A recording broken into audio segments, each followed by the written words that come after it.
Daily Confession, entry number 1, The Trapped. I don't remember when it started feeling like this. That's what messes with me the most. If I could point to a day, one clear moment where everything cracked, I think I could forgive myself easier. But there isn't one. There's just this slow tightening, like life been pulling a string around my chest little by little, checking to see how much I can still function before something snaps. My name is Sheniqua. I say it out loud sometimes just to remind myself I still exist as a whole person and not just a collection of reactions. Some days it works. Some days it doesn't. Most days I feel like I'm living underwater. Everything still happens, but it's muffled, delayed, heavy. People talk to me and I respond, but there's always a second version of the conversation happening in my head, one where I'm analyzing tone, reading between lines, bracing for impact that never comes. I stay alert even when I'm alone. That should have been my first clue. I wake up already tired, like sleep didn't do what it was supposed to do. Like my mind stayed awake all night pacing back and forth, checking the locks, replaying old moments, rehearsing conversations I'm never gonna have. I tell myself I'm just wired like that. That's the lie I've been living inside. I don't fall apart the way people expect you to when something's wrong. I still show up. I still answer texts. I still laugh at the right times. From the outside, I look fine, maybe even strong.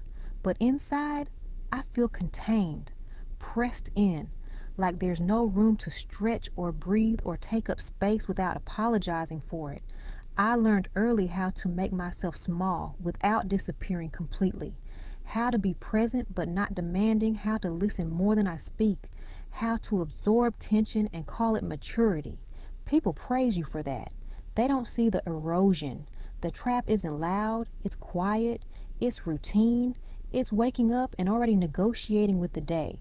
It's telling yourself, just get through this part over and over again until the whole thing becomes this part.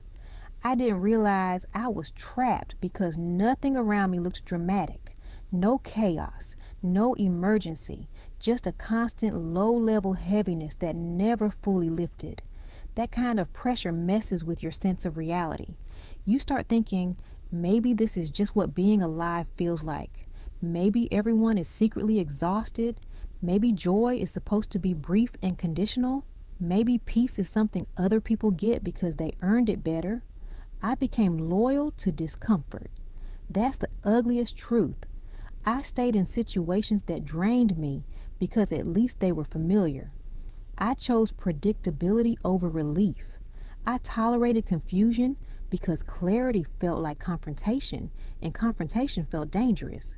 I told myself endurance was strength, but endurance without relief turns into self-neglect real quick.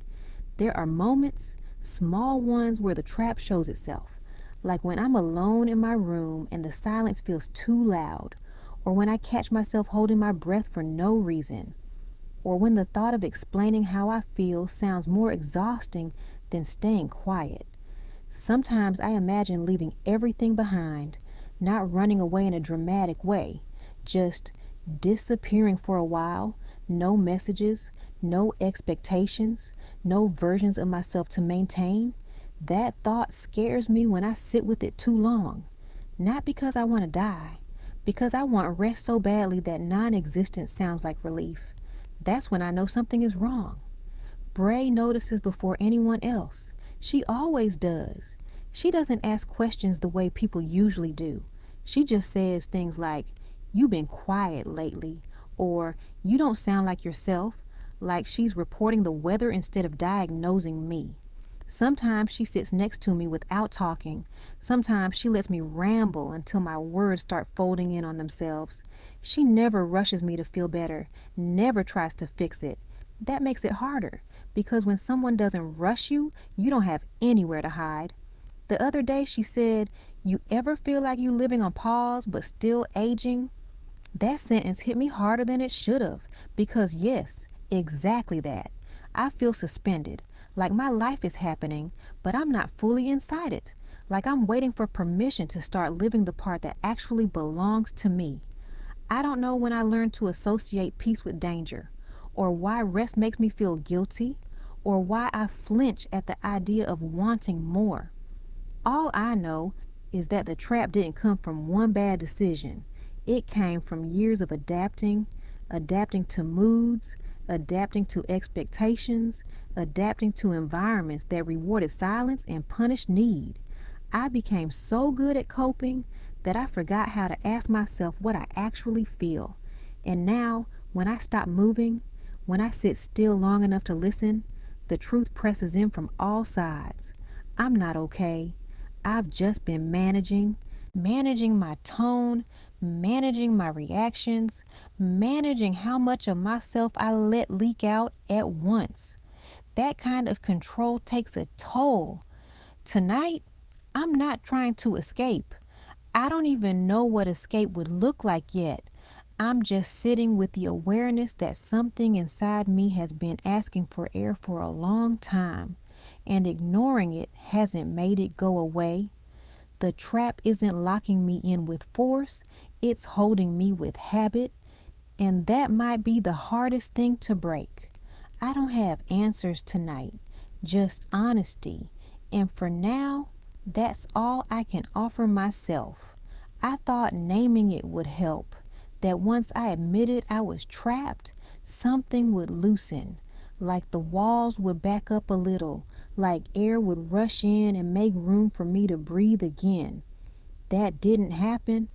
If anything, it made the trap louder, because once you know you're inside something, every movement starts to feel restricted. Every choice feels smaller. Every day starts to look like evidence. I started noticing how much of my life is built around avoiding discomfort instead of creating joy. How I move automatically toward whatever keeps me stable, even when that stability feels like slow suffocation.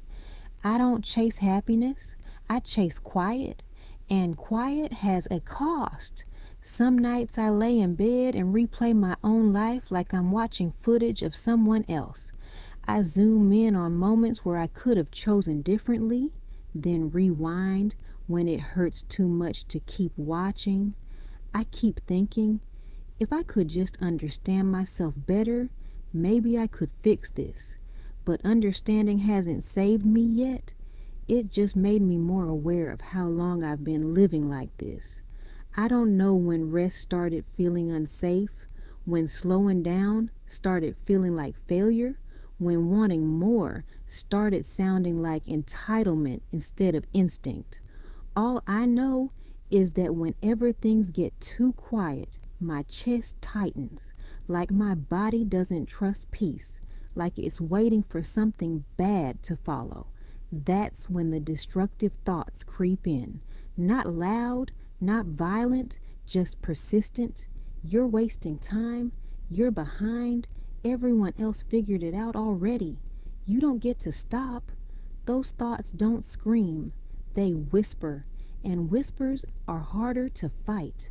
I keep myself busy on purpose. Fill my days with tasks that don't require emotion. Scroll when I should feel. Organize when I should rest. Distract when I should sit still. Because sitting still makes me confront the truth. I don't know who I am without coping. That realization terrifies me. Brea asked me the other night, when was the last time you felt light? Not happy, not successful, light. I didn't have an answer. I joked it off, changed the subject, but later, alone, the question came back and sat down beside me like it wasn't going anywhere. Light. I can't remember the last time I felt that. Not weighed down by expectation, not measuring myself against some invisible standard, not bracing for disappointment, just light. I've been living in survival mode so long that anything else feels suspicious. Like if I relax, something bad will catch up to me. Like if I stop managing everything, everything will fall apart. But maybe the truth is, I've already fallen apart quietly, just enough to keep functioning. That's the part nobody sees. How you can be breaking and still look intact. How you can be unraveling internally while keeping your external life neat enough to avoid questions. I don't cry the way people expect. I don't collapse. I don't ask for help in obvious ways. I internalize, I carry, I compress, and compression creates pressure. There are moments when I imagine what it would feel like to step outside my own life, not permanently, just long enough to remember what ease feels like, long enough to stop being responsible for holding myself together. I don't want to disappear forever. I just want relief without consequences. That's when I realize how deep the trap really is, because even my desire for rest feels conditional. I tell myself, just get through this week, then the next week comes, then the next. I keep postponing my own life like it's a reward I haven't earned yet. Bray sees it in my eyes sometimes. She doesn't push, she just stays close, like she's anchoring me without tying me down. She said something the other day that stuck with me. You don't sound dramatic. You sound tired. That hit different, because tired can be treated. Tired can be rested. Tired doesn't mean broken beyond repair. But I don't know how to rest without guilt yet. I don't know how to loosen my grip without panicking. All I know is that something inside me is asking for change, and something else is terrified of what change might take away. So I stay here, aware, uncomfortable, honest. This part isn't about escape. It's about sitting with the truth long enough to stop lying to myself. I don't know what comes next. The trap isn't real just because I've learned how to decorate it. Daily confession. Entry number 2. The bargaining phase. I noticed something uncomfortable today. I don't actually want to leave the trap, not completely. I want it to loosen, just enough for me to stretch, just enough for the pressure to back off without forcing me to change everything I've built my life around. I want relief without disruption, air without movement. I keep trying to negotiate with my own exhaustion like it's a reasonable person. Just give me a little more time. Let me get through this part first. I'll deal with it later. Later has been very patient with me. I tell myself I'm being practical, responsible, that I can't just dismantle my routines or question my choices without consequences. That stability matters, even if it's uncomfortable. But if I'm honest, what I'm really doing is protecting familiarity. The trap isn't cruel, it's predictable. I know how to function here. I know what's expected of me. I know which parts of myself to show and which ones to keep folded away. I know how to survive inside these walls. What scares me isn't leaving. It's not knowing who I'd be without them. There's a strange comfort in knowing exactly how heavy your days will feel. You learn how to brace, how to pace yourself, how to endure. Uncertainty feels more dangerous than dissatisfaction. So I bargain. I tell myself I'll rest once things slow down. I tell myself I'll feel better when I'm less busy. I tell myself I'll address the heaviness after I earn it, as if peace is a luxury item. Bray called me out gently the other night, not directly. She never does that. She just asked, "What will happen if you stop pushing for a week?" I laughed. Too quickly. I said something about responsibilities, about momentum, about how stopping isn't really an option. But the truth, the one I didn't say out loud, is that I'm scared of what I'd feel if I stopped moving, because motion keeps the thoughts at a manageable distance. It keeps the ache diffused. It keeps me from sitting too long with the part of myself that's been quietly asking for help. I've gotten good at postponing my own needs. I treat them like interruptions instead of signals. When I feel overwhelmed, I don't ask what I need, I ask what I can cut out. When I feel sad, I look for reasons instead of relief. When I feel tired, I tell myself to push harder. Somewhere along the way, I learned that slowing down was indulgent, that rest had to be justified, that asking for ease meant you weren't trying hard enough. So I compromised with myself. I'll rest, but only briefly. I'll be honest, but not fully. I'll acknowledge the pain, but I won't let it change anything yet. That's the bargain, and it almost works. Until moments like this afternoon.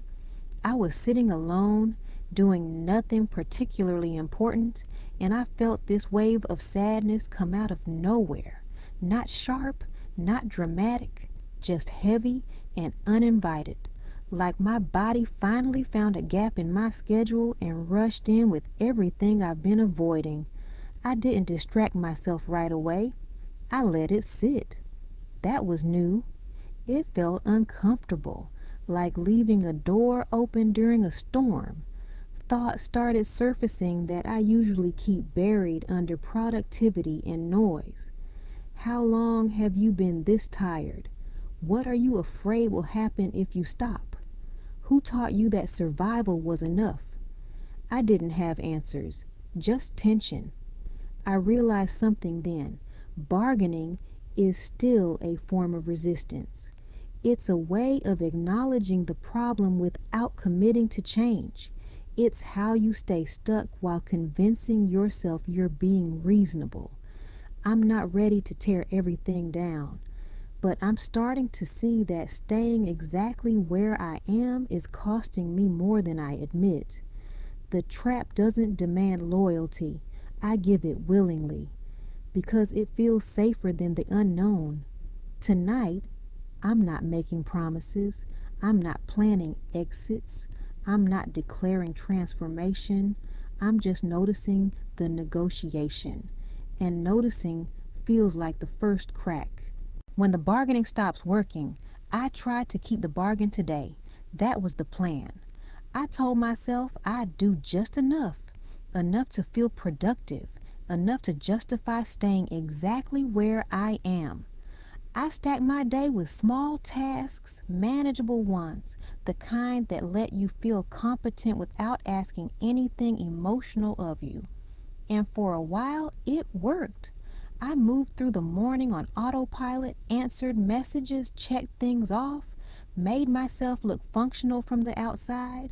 I even caught myself thinking, see, you're fine. You always are. But somewhere around the afternoon, the wheel started wobbling. Not dramatically. Nothing broke. No crisis. Just this quiet sense that I was dragging myself through motions that no longer had weight, like I was performing stability instead of actually inhabiting it. The bargaining voice showed up again. Just get through today. You can rest tonight. Tomorrow will be lighter. I've been telling myself versions of that sentence for years. At some point, it stopped sounding like reassurance and starts sounding like avoidance. I caught myself staring at nothing for a long time, not dissociating exactly, just paused, like my mind finally sat down because it couldn't keep running anymore. And in that pause, something surfaced that I usually don't let finish a thought. I'm tired of negotiating my own humanity, tired of treating my limits like inconveniences, tired of approaching my life like a series of tolerable conditions instead of something I'm allowed to feel fully present in. I realized that bargaining only works when there's still energy left to give, when you have enough in the tank to keep promising yourself later. But what happens when later feels too far away to be believable? That's where I am. Bray called in the evening, not to check on me directly. She rarely does that. She talked about her day, about something random she saw on the train, about a thought she couldn't shake. I listened, responded, laughed at the right parts, but there was this moment, brief and unguarded, where she said, "You sound far away." I wanted to deny it. I wanted to say I was just tired, that I'd had a long day, that everything was fine. Instead, I stayed quiet, and in that silence, I felt how far away I actually am from myself most of all.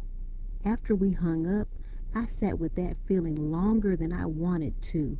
No distractions, no justifications, just the awareness that the bargain I've been making isn't sustainable. I can't keep asking myself to endure indefinitely. That's when it hit me. The trap isn't only built out of fear, it's built out of hope that things will improve without requiring me to change anything fundamental. Hope, when misused, becomes a delay tactic. I've been hoping instead of choosing, hoping circumstances would shift, hoping clarity would arrive fully formed, hoping rest would appear without me having to claim it. And every time I choose hope over action, the trap tightens a little, not because it wants to punish me, but because nothing changes. Tonight feels heavier than the others, not because something bad happened, but because nothing did, because I can no longer blame my exhaustion on events or people or circumstances. I have to look at the pattern of postponement, the pattern of minimization, the pattern of staying, because staying feels less frightening than stepping into something undefined. I'm starting to understand that bargaining is just fear wearing a polite face. It sounds reasonable, responsible, mature, but it keeps me exactly where I am. I'm not ready to leave yet, but I'm also not convinced I can keep pretending this is sustainable. That tension between staying and moving, between endurance and desire, lives in my chest now, constant, pressing, impossible to ignore. And maybe that's the point. Maybe the trap doesn't open all at once. Maybe it loosens when the bargain stops working. Tonight, I don't have answers, but I no longer believe my own excuses, and that feels dangerous. Daily Confession, entry number 3. When staying starts to scare me. Something shifted today, not in a clean way, not in a way I could point to and explain. It was more like a quiet internal tilt, like the ground I've been standing on for years finally leaned just enough for me to notice that I've been bracing myself this whole time. I used to be afraid of leaving, afraid of the fallout, afraid of the questions, afraid of the emptiness that might come after I let go of the structures holding me up, even if they were hurting me. But today, staying scared me more. That realization didn't come with clarity. It came with discomfort, with a tightening in my stomach that wouldn't go away, no matter how much I distracted myself, with the sense that something essential was being delayed for too long. I caught myself thinking, how many more days like this can you survive? Not endure. Survive. That distinction matters. Survival has a shelf life. I noticed how much energy I spend maintaining my current life, how much effort it takes just to keep everything from collapsing inward, how much of myself is devoted to managing perceptions, my own included. I'm constantly adjusting, anticipating, preparing for impact, and I'm exhausted. There's a part of me that wants to scream, not out of pain, but out of frustration. Frustration that I've been living inside a loop I no longer believe in, that I've been protecting a version of my life that no longer protects me back. I used to tell myself that staying meant stability, that it was safer to endure something known than risk something undefined. But today, the known started to feel corrosive. Familiar doesn't mean safe. It just means practiced. I noticed how small my world has become, how narrow my range of emotions feels, how much I've reduced my desires to avoid disappointment. I don't dream expansively anymore. I negotiate modestly. And that feels like a kind of self-betrayal I can't ignore now that I've seen it. Brea asked me a question this afternoon that I haven't been able to shake. What are you protecting? I gave a surface answer. Something about time, something about timing, something about responsibility. But the real answer, the one that landed later when I was alone, is this. I'm protecting myself from uncertainty. And in doing that, I'm sacrificing possibility. That trade used to feel worth it. It doesn't anymore. I realized today that I've been waiting for permission to change.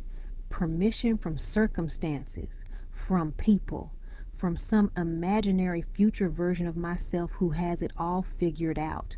But permission doesn't arrive on its own. You either claim it or you stay exactly where you are.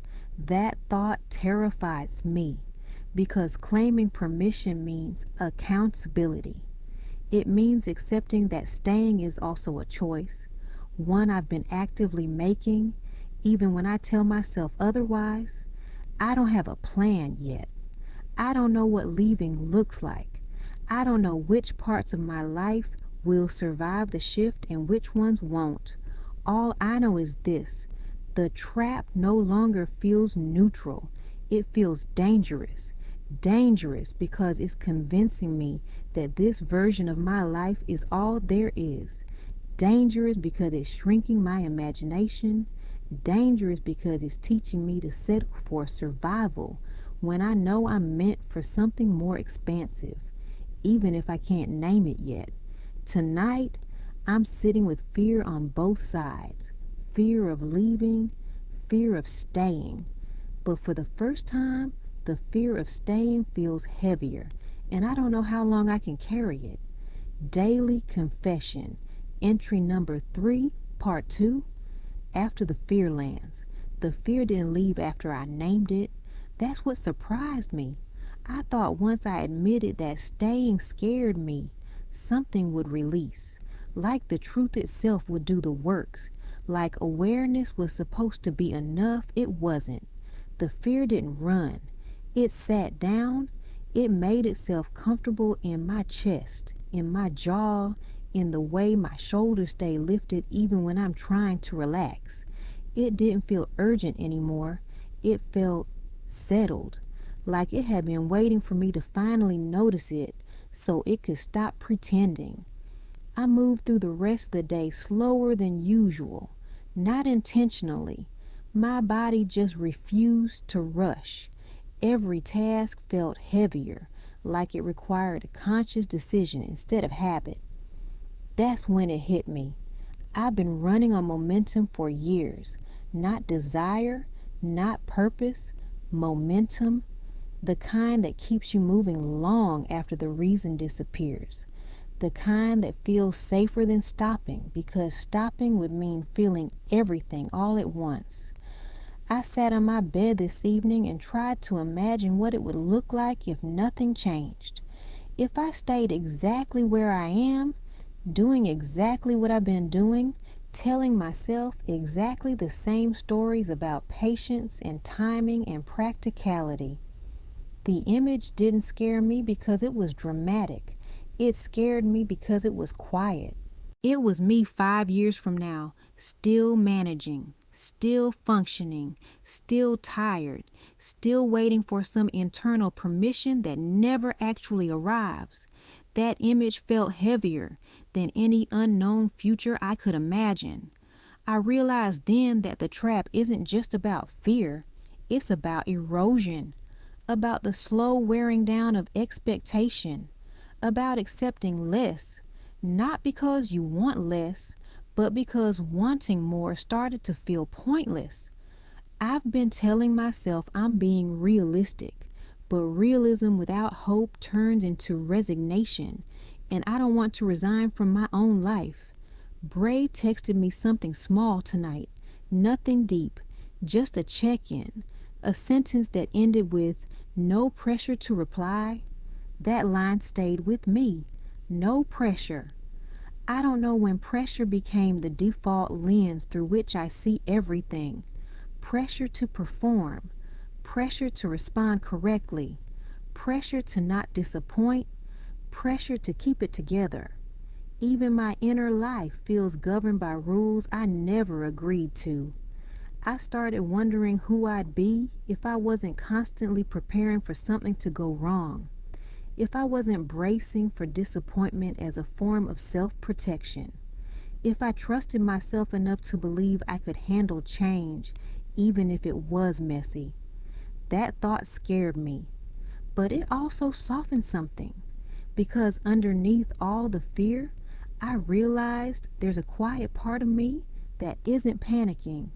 It's waiting, waiting for me to stop negotiating, waiting for me to stop explaining, waiting for me to stop asking permission. That part doesn't have a plan either, but it knows this much. Staying isn't neutral anymore. Staying costs me energy I don't have. Staying requires me to keep shrinking parts of myself to fit inside a life that no longer expands with me. I don't hate where I am. That's what makes this hard. Nothing is wrong enough to justify leaving easily. There's no explosion, no final straw, just accumulation, just weight, just a sense that I'm living at a fraction of my capacity. And that kind of trap is harder to explain to people, harder to defend, harder to escape. Tonight, I'm not packing bags, I'm not burning bridges, I'm not announcing anything. I'm just sitting with the truth that the fear of staying has rooted itself deeper than the fear of leaving. And that means something has already shifted, even if nothing else has yet. Today felt heavier than the others, not because anything bad happened, because nothing did. I moved through the day the way I always do. Quietly capable, outwardly fine. I answered people, I finished tasks, I smiled when it was expected, and all the while, something inside me kept asking the same question over and over, softer each time. How long are you going to keep doing this? That question didn't feel curious. It felt tired.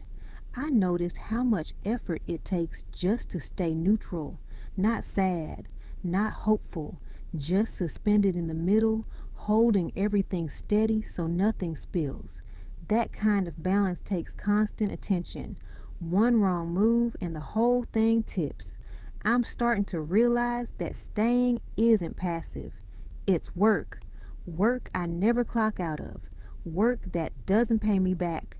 I caught myself today imagining my future and feeling nothing. No excitement, no dread, just blank continuation. Same days, slightly rearranged, same version of me, just older and more practiced at pretending.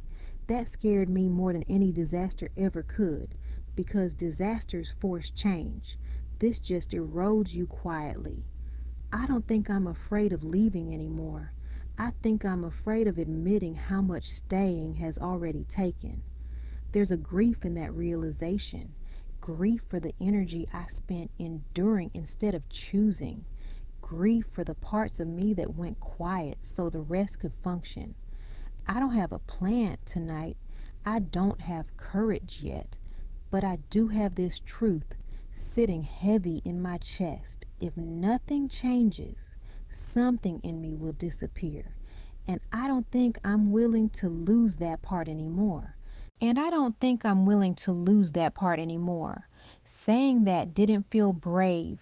It felt dangerous, because once I admitted it, I couldn't unsee how close I've been to letting that part disappear. How often I've told myself to wait, to calm down, to stop asking for more. How many times I've chosen familiarity over honesty just to keep things steady. That part of me isn't loud. She doesn't beg. She just gets quieter every time I ignore her. And tonight, I felt how tired she is. tired of surviving, tired of adapting, tired of being postponed. I don't know how to protect her yet. I don't even know what that looks like. But I know this much. If I keep choosing comfort over truth, she won't fight me forever. And losing her would mean I stayed long enough to forget who I was trying to save. Daily Confession, entry number 4. The first shift. I didn't wake up different. That's what I expected. That something would feel lighter, clearer, more resolved. Instead, the day started the same way it always does. Same heaviness in my chest. Same quiet resistance to getting out of bed. Same urge to delay the moment where I had to fully enter my own life. But something underneath all that had changed. Not enough to name, just enough to notice. I moved slower today, but not because I was tired. It felt intentional, like my body was testing what would happen if I didn't rush to keep up with expectations that no one explicitly placed on me. I let moments stretch longer than usual, let silence sit without feeling it. That felt wrong at first. I'm used to urgency, used to the low hum of pressure guiding every decision. Slowing down felt like I was doing something I wasn't allowed to do, like I was breaking an unspoken rule. Nothing happened. The world didn't collapse. No one punished me. Nothing demanded immediate correction. That unsettled me more than I expected. I realized how much of my life has been governed by internal alarms that never turn off. I respond to them automatically, move faster, do more, explain less. I've trusted those alarms more than my own instincts for years. Today, I ignored one, just one. And the quiet that followed wasn't peaceful, but it was real. There was space in it. Space for discomfort, space for uncertainty, space for a kind of awareness I usually keep buried under productivity and distraction. I felt exposed, not to other people, to myself. Without the usual noise, I could feel how much I've been bracing for impact that never arrives, how I've been living as if something is always about to go wrong, even in moments that are objectively safe. That kind of vigilance reshapes you. It makes rest feel irresponsible. It makes joy feel temporary. It makes stillness feel dangerous. I sat with that realization longer than I wanted to. Let it settle into my body instead of intellectualizing it away. My shoulders hurt. My jaw clenched. My breathing stayed shallow until I consciously slowed it down. This is what unlearning feels like, I think. Not relief, not freedom, resistance. There was a moment this afternoon where I almost reverted, almost filled the space with something familiar, noise, distraction, busy work, anything to return to the version of myself that knows how to function without feeling too much. I didn't. That choice felt small, but it wasn't. It was the first time I chose discomfort on purpose instead of numbing it out or explaining it away. I don't feel better yet, but I feel more present. And presence is unsettling when you've spent years dissociating just enough to survive. I keep thinking about how change doesn't announce itself with certainty. It arrives quietly, disguised as unease. It asks you to tolerate not knowing who you're becoming yet. That's where I am, between the life I know how to manage and the one I haven't learned how to inhabit. There's no clarity here. No answers waiting for me if I think hard enough. Just this slow, deliberate shift away from autopilot. I don't trust it yet, but I also don't want to undo it. Tonight, I'm sitting with the unfamiliar weight of choice.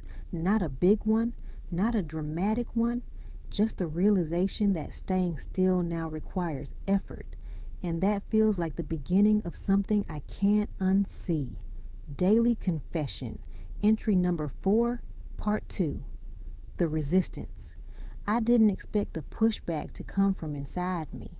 That was naive. I thought resistance would look external, missed calls, uncomfortable conversations, expectations pulling at me from the outside. I was ready for that. What I wasn't ready for was how quickly my own mind turned on the shift. Almost immediately, the questioning started. Who do you think you are? Why now? What makes you so special that you get to slow down? The voice wasn't cruel. That's what made it effective. It sounded reasonable, concerned, like it was trying to protect me from making a mistake. I've trusted that voice for years. It's the same one that tells me not to get my hopes up, the one that reminds me of all the ways things can go wrong, the one that keeps me alert, careful, contained. Today, it felt louder. Every moment of stillness came with commentary. Every pause was followed by doubt. I could feel my body wanting to snap back into old patterns, move faster, do more, prove something. Familiarity has gravity. I realized how much of my identity is wrapped around being reliable, being capable, being the person who doesn't need too much. When I slow down, that identity starts to wobble, and wobbling feels like danger. There was a moment this afternoon where I almost apologized to no one, just the impulse to explain myself, to justify why I wasn't doing more, why I wasn't responding faster, why I was choosing quiet over performance. That scared me because it showed me how deeply I've internalized permission seeking, how often I treat my own needs like requests instead of signals. The resistance wasn't dramatic, it was persistent. It showed up as restlessness, as irritation, as the urge to abandon this shift and return to what I know how to manage. Part of me wanted relief immediately, wanted proof that slowing down was the right decision, wanted some emotional reward for the discomfort. There wasn't one, just unease. Just the sense that I've stepped out of alignment with the version of myself that knows how to survive efficiently. And maybe that's the point. I'm starting to understand that growth doesn't feel like expansion at first. It feels like losing a map you relied on too heavily. It feels disorienting. It feels lonely. It asks you to trust yourself before you have evidence. That's hard when your entire life has been built around preventing regret. Tonight, the resistance is still here. It hasn't softened. It hasn't backed off. But neither have I. I'm not pushing forward aggressively. I'm not forcing clarity. I'm just not retreating. And that feels new, unsteady, uncomfortable, necessary. I don't know what this shift will cost me yet, but I'm starting to believe that staying exactly the same would cost me more. Daily Confession, entry number 5. Grieving the version of me that survived. I didn't expect grief to show up like this. I thought grief was loud, that it came with tears you could explain, with stories you could point to and say, this is what I lost. But this grief is subtle. It moves slowly. It settles into the spaces I used to fill with endurance. I realized today that I'm not just changing. I'm letting go of someone, the version of me who survived. She carried me for a long time, longer than I should have asked her to. She learned how to stay alert, how to read rooms, how to absorb tension without showing it. She knew how to keep going even when rest felt undeserved. She kept me functional when falling apart wasn't an option. I owe her my life. And that's what makes this complicated, because now I'm being asked to outgrow her. I felt it this morning when I hesitated before pushing myself the way I normally do. There was a reflex there, automatic, efficient, telling me to tighten up, to focus, to override whatever discomfort I was feeling and get on with it. That reflex has always kept me safe. Today, I didn't listen, and instead of relief, I felt sadness.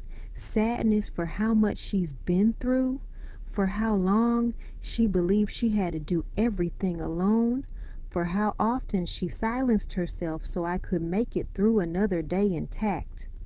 I sat with that feeling longer than I wanted to. Let it ache without trying to reframe it.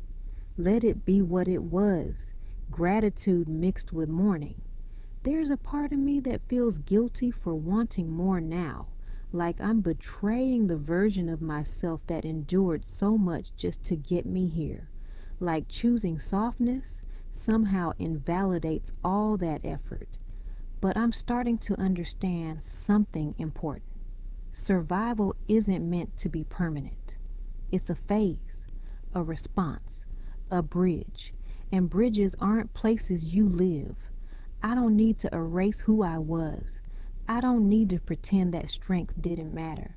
But I can't keep asking that version of me to lead a life she was never meant to sustain. She was built for crisis, not for peace. Letting her rest feels unfamiliar, almost wrong, like I'm abandoning a post I've been standing at for years. But she's tired. I can feel it. And maybe this grief is just love finally catching up to that exhaustion. Tonight, I'm not trying to rush the process. I'm not trying to replace her with some fully healed version of myself.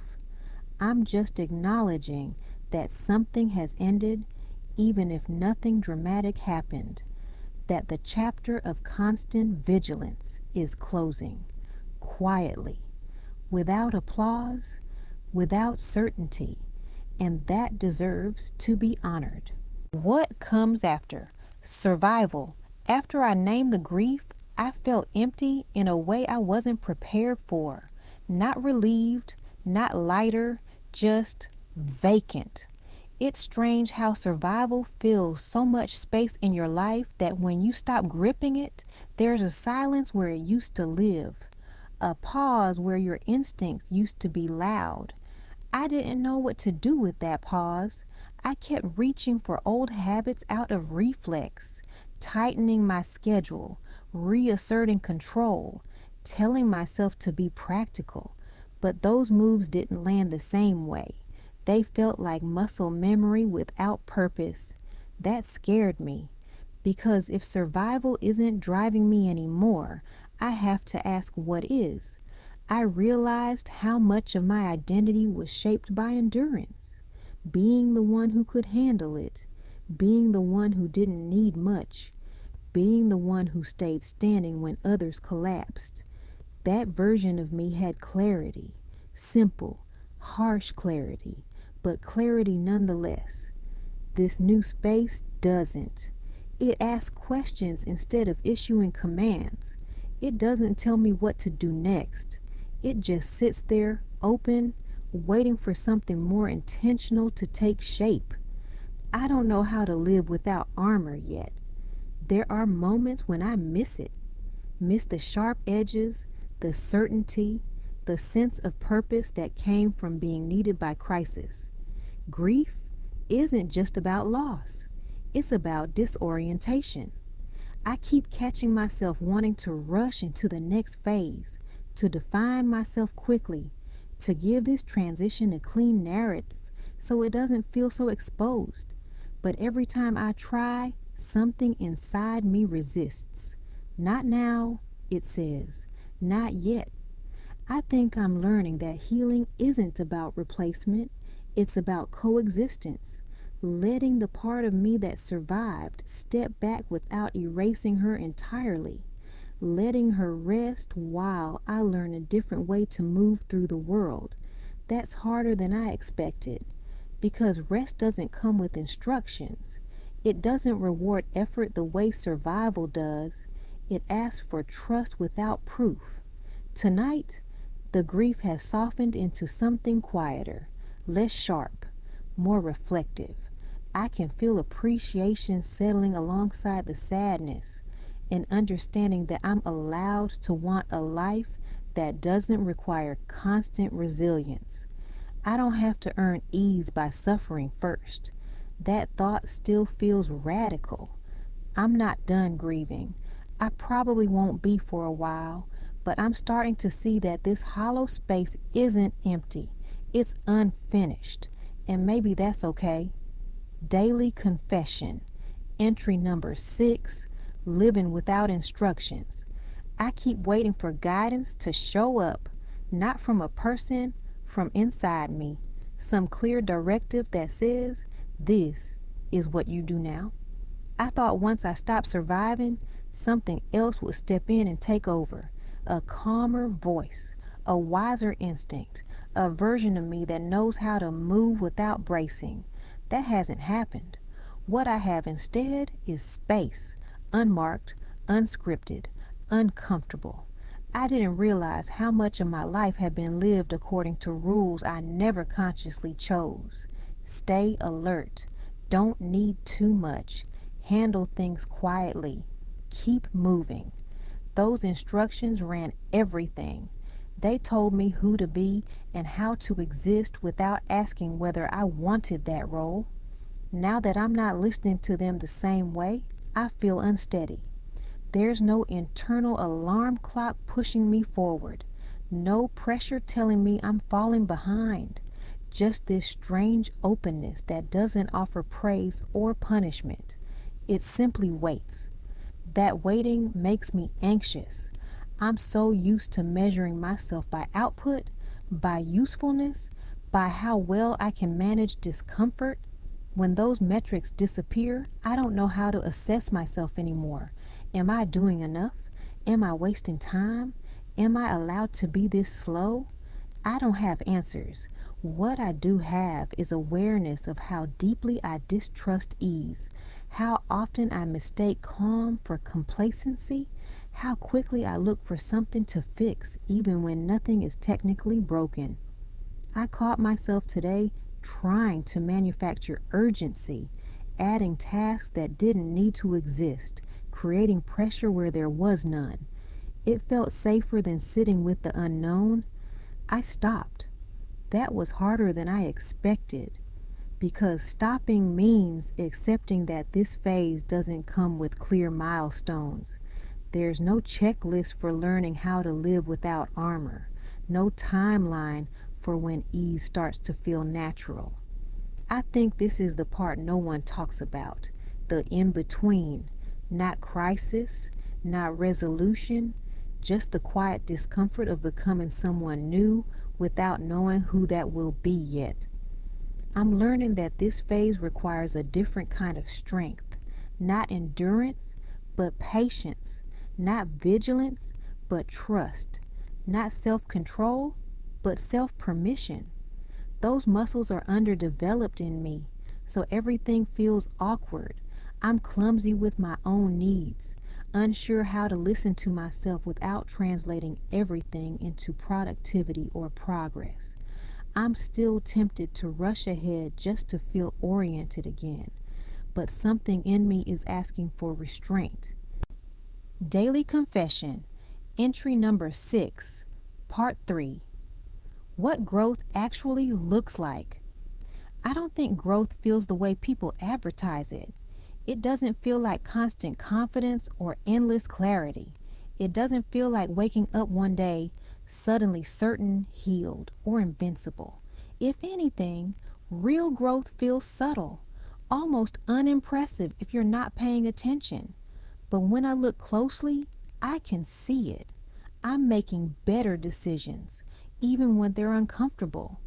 I'm responding instead of reacting. I'm noticing patterns before they run my life. That's not losing.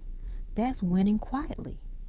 For a long time, I thought becoming my best self meant eliminating weakness, becoming tougher, less sensitive, more controlled. I thought it meant fixing everything that felt messy inside me. But what I'm learning now is this. Your best self isn't built by force. She's built by consistency. She shows up when it's easier not to. She tells herself the truth without cruelty. She stops romanticizing pain as proof of strength. That alone changes everything. I used to believe rest was a reward for exhaustion. Now I understand it's a requirement for clarity. I used to think slowing down meant falling behind. Now I see it gives me the space to choose instead of default. Those are skills, and skills can be learned. Becoming your best self isn't about becoming perfect. It's about becoming aligned, about making sure your actions match your values more often than not, about choosing long-term peace over short-term familiarity. I'm not winning because everything feels easy. I'm winning because I'm aware of when something drains me, aware of when I'm settling, aware of when fear is pretending to be logic. That awareness gives me options, and options are power. The biggest lesson of this episode is simple but not easy. You don't escape old versions of yourself by fighting them. You outgrow them by learning from them.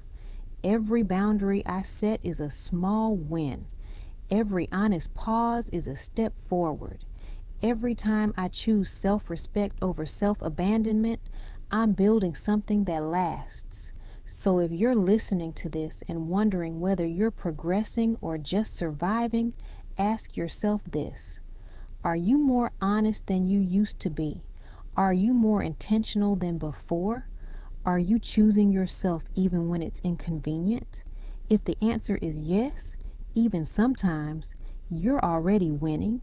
Not loudly, not perfectly, but meaningfully. And that's how becoming your best self actually begins. What comes next? Before I end this entry, I want to be honest about what's coming. The next part of this journey isn't about feeling better, it's about doing better, and that's harder. In the next episode, I'm going to start talking about what happens when awareness meets real life, when the lessons stop living in your head and start showing up in your choices, when boundaries feel awkward, when growth costs you comfort, when people notice you're changing before you fully understand it yourself. I'll talk about the moments when I almost went back, the conversations I avoided, and the ones I couldn't anymore, the quiet decisions that didn't feel brave but changed everything.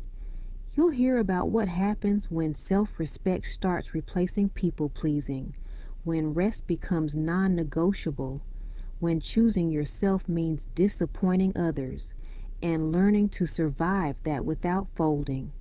If you're listening and you're in that space right now, aware, uncomfortable, no longer asleep but not fully free yet, the next entry is for you. This was the foundation. What comes next is application, and it won't be perfect, but it will be real. Sheniqua. Daily Confession, entry number 6, part 3. What growth actually looks like. I don't think growth feels the way people advertise it. It doesn't feel like constant confidence or endless clarity. It doesn't feel like waking up one day suddenly certain, healed, or invincible. If anything, real growth feels subtle, almost unimpressive if you're not paying attention. But when I look closely, I can see it. I'm making better decisions, even when they're uncomfortable.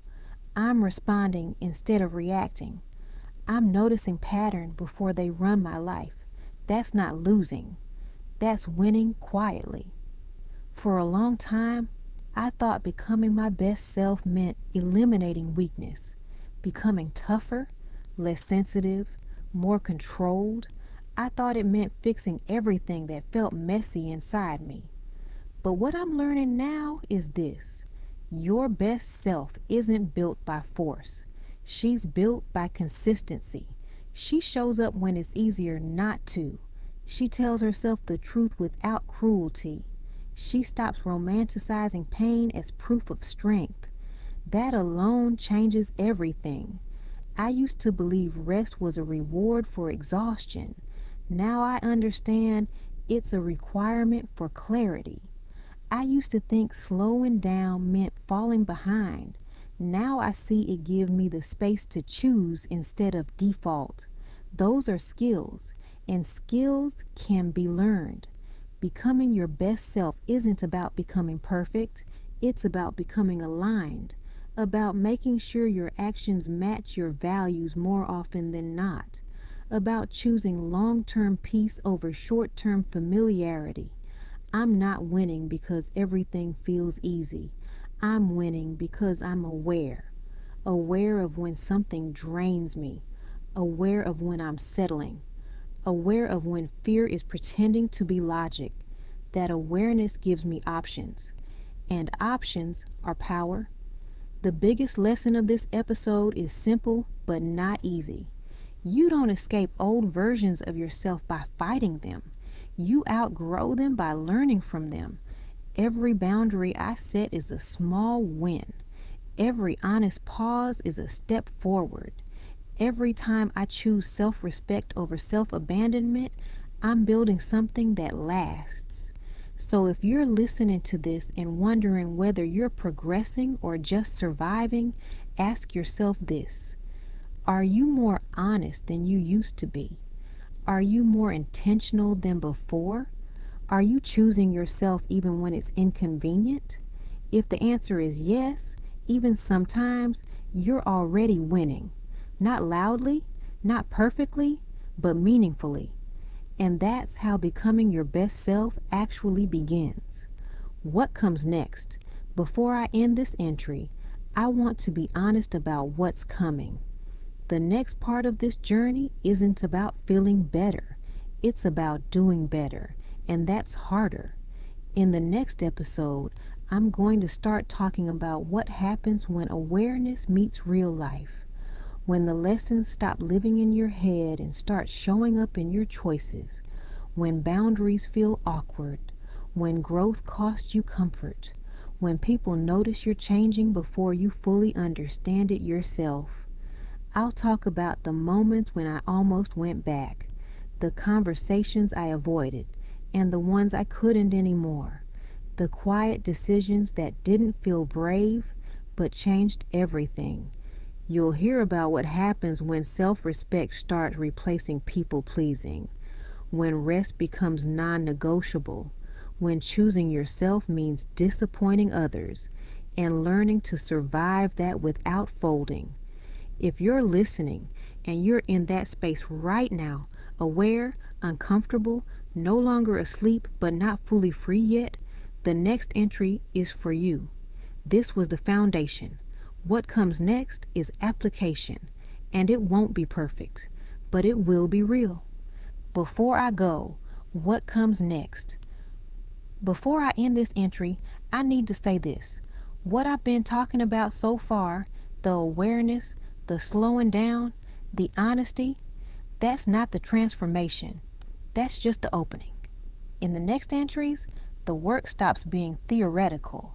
It stops living only in my head and starts showing up in my choices, especially the ones that cost me something, the ones that make other people uncomfortable, the ones that test whether I really meant what I said about choosing myself. Because awareness changes the rules. Once you see patterns, you can't unsee them. Once you recognize where you've been betraying yourself, it becomes harder to keep doing it without consequence. That's where things get complicated. What's coming next isn't dramatic in the way people expect, but it is disruptive. Because growth isn't just about becoming better. It's about becoming less available to what drains you. And that changes everything. You'll hear about the moments where I almost backtracked. The times I wanted to return to who I used to be because it felt easier, familiar, accepted. You'll hear about the internal arguments, the justifications, the doubts, the temptation to call growth selfish just to avoid the discomfort. But you'll also hear about the wins. Yours, Sheniqua Stay, Tone